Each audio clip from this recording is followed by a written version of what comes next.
waxaa saakaruurnimadii soo gaadhay magaalada Laascanood Sheekh Mustafe Ismacil Haruun oo kamid ah culimada waaweyn ee geeyiga Soomaalidu degto. Sheekh ayaa qayb ka noqon doona nadwa cilmiyeed habeennimadii xalay ka bilaabatay masjid jaamaca magaalada Laascanood. waxaana faahfaahin ka bixiyay Sheekh Said Cabdullaahi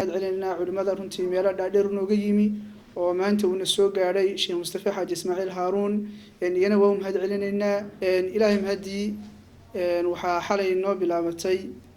ندوة علميات كي نحل حاجة على قمن شري نحل ندوة السكة بلعبتي مساجد كوين مجال لاسعانود مسجد جامعة ندوة داس أو أي كقريب جريان علماء وين وكم ذي هاي شيخ عبد الناصر حاج أحمد يوسف شيخ مصطفى حاج إسماعيل هارون شيخ عبد الرحمن أبيض دكتور أحمد جامع إسماعيل ميرا الشيخ محمود حاج يوسف الشيخ أحمد عبد السمد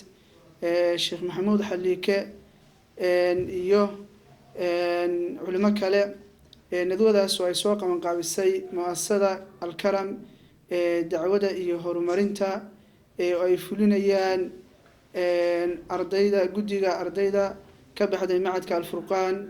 أنتي وندوة هذه عدو قالية loogu talagalay bulshada inay wax fara badan kaga daawayso ciwaanka guud